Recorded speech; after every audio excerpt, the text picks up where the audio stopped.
Hello, welcome to News Vortex. We have compiled the latest developments in Turkey for you. Let's start with our first news without wasting any time. Borsa Istanbul, closed due to earthquake, reopened. Turkey's main stock exchange, Borsa Istanbul, which has been closed for several days due to the devastating earthquake that hit the city, has reopened its doors to investors and traders. The earthquake, measuring 6.9 on the Richter scale, struck Kahramanmaraş and its surroundings on Monday, causing major damage and disrupting the city's infrastructure. As a result, Borsa Istanbul had to close for a few days while damage assessment and repairs were carried out. However, Borsa Istanbul, which works day and night to ensure the security and stability of the stock market, announced that it will reopen on Tuesday, February 15th. The decision was met with relief and optimism by investors and traders who eagerly await the opportunity to continue trading. Borsa Istanbul said in a statement on Tuesday morning that it has taken all necessary measures to ensure the safety of the building and the people inside, and that it is ready to continue trading as usual. Borsa also offered its condolences to those affected by the earthquake and promised to give all kinds of support to the rescue efforts. We are pleased to announce that Borsa Istanbul has reopened and we look forward to returning to business as usual, the statement said. We would like to thank our employees, partners and customers for their patience and understanding during this difficult period, and commit to providing the highest level of service to all our stakeholders. The reopening of Borsa Istanbul is expected to have a positive impact on the Turkish economy, which has been struggling in recent months due to a number of factors, including the COVID-19 pandemic and geopolitical tensions. The exchange is one of the largest and most important exchanges in the region, and its reopening is a welcome sign of progress and resilience in the face of adversity. Isbank will erase the debts of citizens who lost their lives in the earthquake. Isbank announced that the debts of people who lost their lives in the Kahramanmaraş-centered earthquake will be erased. Here are the details. Two major earthquakes occurred in Kahramanmaraş on February 6 at 9 hours apart. Apart from Kahramanmaraş, these earthquakes also caused destruction in Hatay, Adıyaman, Malatya, Adana, Diyarbakır, Gaziantep, Şanlıurfa, Kilis and Osmaniye. Many citizens in the same provinces lost their lives due to the earthquake. According to the statement made by Isbank today, the debts of the citizens who lost their lives in the earthquake will be erased.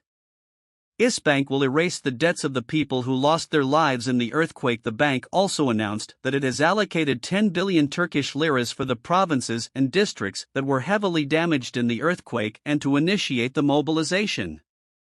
Isbank has announced that it has postponed the individual payments of small and medium-sized enterprises in Adıyaman, Hatay, Kahramanmaraş, Malatya and Osmaniye, which are also heavily damaged in the earthquake, and all their districts, for 6 months, until August 31, 2023, and without interest. Real estate and investment advisor Mert Başaran reacted to Isbank's statement regarding the debts of their customers who lost their lives in the earthquake zone. They say that banks have forgiven the debts of those who died, but if someone dies, their debt is already forgiven due to life insurance, even if there wasn't an earthquake. Are you trying to make fools of people? Moreover, the person has passed away, everything is gone. What will you take from them? If you really want to do something genuine, then forgive the debts of those who lost their homes and are left on the streets after their houses collapsed in the earthquake. Isbank's announcement to clear the debts of citizens who lost their lives in the recent earthquake in Turkey, allocating resources for disaster relief and postponing the payments of small and medium-sized enterprises are a positive step towards supporting those affected by the earthquake. Such initiatives can help alleviate the financial burden and aid the rebuilding and recovery process. A satellite called Atlas has captured the devastation caused by a recent earthquake, demonstrating the power of technology in a stunning way. The magnitude of the earthquake was so great that it left a lasting impact on the surrounding areas, causing widespread destruction and leaving communities in disarray. Equipped with the latest imaging technology, we can see the aftermath from an unprecedented perspective. The satellite's powerful sensors captured high-resolution images of the affected areas, providing a bird's-eye view of the devastation. From the images, it is clear that the earthquake caused severe damage to buildings and infrastructure, and collapsed structures can be seen in the affected area. Roads and bridges were also severely affected, making rescue efforts more difficult. Emergency responders are working tirelessly to find and rescue survivors, but the scale of the destruction is daunting and search and rescue efforts continue. The use of satellite technology in disaster relief efforts is not a new concept, but Atlas' ability to provide such high-resolution images is a testament to the field. Makes a breakthrough.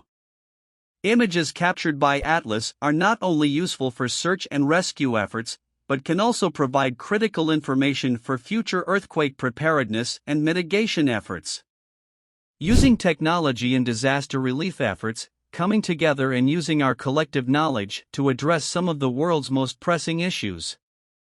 It is a testament to our ability. As we continue to encounter more frequent and severe natural disasters, we must seek innovative solutions like Atlas to help us better understand and respond to these events. After the great destruction caused by the Maraş earthquake, applications to the laboratories that carry out building material and soil control in Istanbul increased by 90%. Some of the concrete samples examined revealed materials such as newspaper clippings, styrofoam, and wood. Samples taken from buildings still under construction and currently inhabited buildings in Kadıköy are being examined for earthquake risk assessment due to the high demand from the municipality.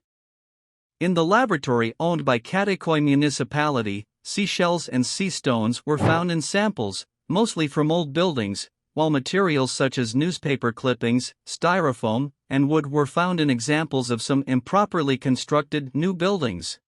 The laboratory officials stated that there is no compliance with the standards. The authorities in the center stated that applications for new buildings have increased as well as for old buildings. Menekşe Purdy, head of the Concrete and Soil Laboratory, expressed the following words. General buildings that differ according to the floor dimensions should take samples from the basement and entrance floors. When those who see serious cracks in their structures and explosions in concrete apply with a petition, administrative center investigations are carried out. In old buildings, there is no competence. He argues that building safety inspections may not be comprehensive and may only be done in response to complaints, especially in older buildings where standards cannot be met. This highlights the importance of regular and comprehensive building safety checks to prevent potential hazards. Turkey One Heart Joint Broadcast Aid Campaign. Here is the huge donation collected. For the earthquake that affected 11 provinces in Kahramanmaraş, a donation figure of 115,146,528,000 liras was reached into Turkey One Heart, the campaign organized jointly on the screens and on the radios.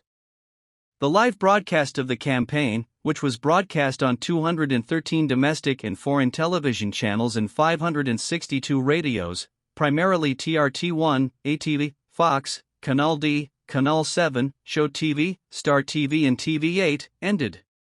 Many politicians, businessmen and artists from all over Turkey and abroad, as well as prominent figures from the sports world and bureaucracy, participated in the joint live broadcast organized to collect donations for those affected by the earthquake in Kahramanmaraş.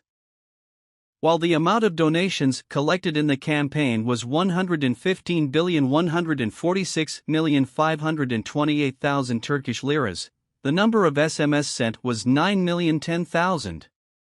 After the broadcast by Nihat Hatipoglu, Pelin Sift, Kagla Sakel and Tamer Dobru, the moderators of Turkey Single Heart were broadcast by Nazli Selik, Akani Lakali, Didem Arslan Yilmaz and Deniz Baramoglu. Here are donations and organizations. Türk Telekom, 2 billion Turkish liras. Borsa Istanbul, 2 billion Turkish liras. Cengiz Holding, 3 billion liras. Turkey Insurance and Turkey Hayat Emeklilik, 2 billion TL. Zerv Holding, Turkuaz Media Group, 700 million liras. It's heartening to see the success of the Turkey One Heart joint broadcast aid campaign in raising a substantial amount of donations for those affected by the earthquake in Kahramanmaraş. We have come to the end of today's news. Thank you for watching, and we wish you healthy and safe days. See you in the next video.